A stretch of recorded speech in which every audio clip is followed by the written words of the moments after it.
toxicity within a relationship could really like break you, right? It could break your spirit. So let's go down it line by line, and let's get some more clarity, okay? So, compassion swells within the deepest chamber of my heart and spirit.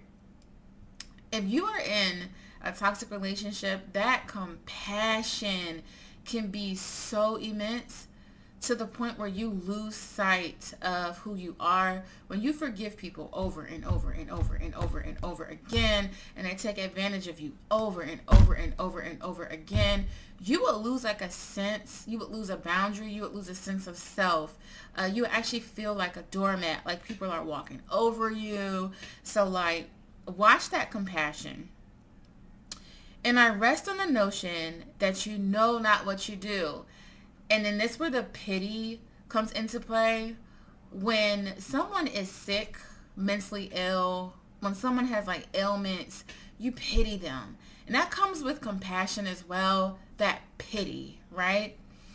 Flooded with feelings of expectations. And then you have expectations. Like you have this vision that this person will reach this level that like you have made within your heart and mind, right? I rest within my mind. So now you have made up your mind that not only are you going to allow this person to continuously hurt you, but that expectation, it stays embedded, right? It doesn't move. Then you believe that they can be restored. It's like the person is showing you the fruit, the behavior, and you still believe that this person is like capable of restoration. And I'm not saying that people are not capable of restoration, but I do believe there needs to be logic in the midst of it, right? So if someone is dealing with hurt, pain, maybe like burdens, trauma, things of that nature, deep embedded healing, maybe it's time for you to step aside and allow them to heal, right? And then forceful, it seems. So then you will also get to a point where you're like, am I forcing this? Is this truly how I feel, or do I just want to hang on to the relationship? Do I just not want to give up on this person?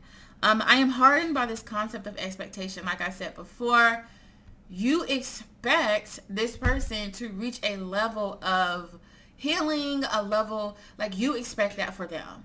So that expectation is like ingrained, it's engraved, and it's engraved in the sand, right? But then you ask yourself, when do I let go? When do I let go? Am I struggling with letting go of this person? Why am I struggling with letting go?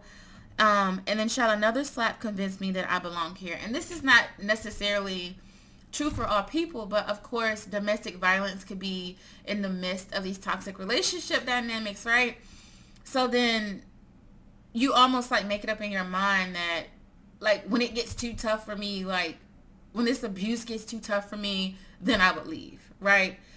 Whereas you're not thinking like the abuse shouldn't be happening in the first place. The domestic violence shouldn't be happening in the first place, right? And then you said, or shall a word of hurt entice my heart. So you also make it up in your mind that like I will leave when the abuse gets so bad that I can't take it anymore, right? And if we think about this logically, like from a logical standpoint, it shouldn't be happening in the first place. Like we're like way out in the deep end, right? We have to like walk back into the shallows. And then you also ask yourself, when do I let go? Like I've allowed this person to harm me with words, with physical abuse. When do I let go of this? When do I make a decision in my heart and mind and spirit that this is not for me?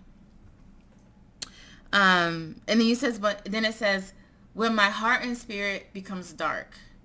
I say this because this has happened to me, where I've been abused, manipulated so bad, where I'm low. I'm so low. Like my spirit is dark. There's not much light there. And I'm reaching out to light, but I can't find it. I can't see it, right?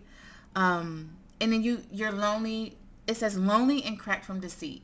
So this person is so deceitful that this person has pushed you into this space of isolation and loneliness because the deceit and manipulation is so severe that you can't swim your way out of it, right? Or when the essence of my being is drowned in self-pity. And then this is the point, right? This is the point that's so like heart-wrenching when you start to pity yourself. When you start to look at yourself as a victim, when you have adopted this victim mentality and you don't think that you're not worthy of anything better. Like, this is the best that I could do. I pity myself. Like, we don't ever want to get to that point where we're pitying ourselves, right? We're kind of stuck in that loop. Then it says, I give up on myself. So this is why we don't want to get to this point, because we will get to a season where we just give up on ourselves. We give up on our dreams. We give up on our visions. We give up on our goals. We just give up. We don't ever want to get to that point.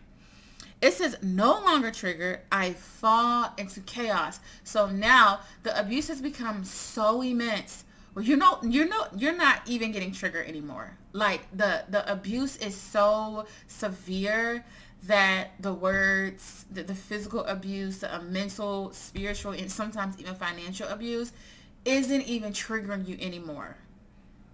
And you just see chaos. It's just chaos everywhere, you know? And you're in the midst of it. And then a lot of times you get comfortable in the chaos. And then it says, I once again came into the thought of abandonment. Now you're in a place where you have accepted abandonment again. Okay? And I say again because a lot of times, like, individuals in these toxic cycles find themselves in literally seasons where they are like attracting toxic individuals, seasons where they come in contact with individuals, and I'm sorry guys, there's like a distant train, seasons where people are just like abandoning them, right? And then it says trapped in a cycle of trauma bonds. And like I just said, you get trapped, or you feel trapped in these specific type of trauma bonds, and it's like, no, you are not trapped, okay? You have the freedom, the autonomy. And I know individuals go through different things, have different types of situations, but I'm here to tell you that you have the freedom to go anywhere and be whoever you would like to be. Sometimes that's going to take some planning on your part. Maybe you have to get in contact with, a domestic violence advocate. There's a lot of nonprofit organizations that will love to help you make a plan in escaping and getting away. And they will help you. And like I said, this is different for everyone. Please be careful and be safe in the midst of this. In the midst of any type of abuse. Please be safe. And then it says time, and it says, hold on, I self-sacrifice. So now you get to a point where you are literally sacrificing who you are, yourself, your autonomy, your identity. You no longer know who you are. You no longer know your gifts and the talents and things that God gave you. You're no longer exercising in those things. You have fallen into this space where his or her yes is a yes for you. Right? You feel like you don't have a voice. You feel like you don't have a autonomy to like truly be your vulnerable self. And give myself away to an illusion of love. So you will get to a space where this is not love. This is a trauma bond. This is toxic. And you know it's unhealthy, but you continuously stay there, right? And then it says an illusion of safety. And then to make it even worse, this person will convince you that the space that you are in, that you are safe. That abuse is safe. That abuse is love. That abuse is what you're supposed to be experiencing. Don't believe that. That is not true. You don't deserve this. With a heart of gold. So even though you're going through all of this, you still have a beautiful heart. Like, no matter what this person has done, they have not been able to break or even chip off pieces of your heart stance. You still have compassion, love, kindness, long suffering. All those things are still there. And then it says, I fall toward you again. And even though, like I said, you have a heart of compassion, you still fall towards them. This is the first poem, guys. This is called Heart of Aches. I want you all to just follow this journey. Like I said, this is a personal account of how I felt when I was going through these toxic relational cycles, right? And like I said, throughout my journey, I actually found true love.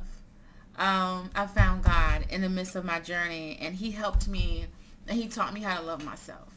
And when I learned how to love myself, I was able to break away from these toxic cycles. I was able to break it. I was able to nip it. I was able to work on that inner codependency that I dealt with. I was able to God healed a lot of those inner childhood scars and wounds. So yeah, I hope you guys enjoyed this, but I'm going to be making videos like this, and I'm going to be describing each poem. But stay tuned, and I will talk soon.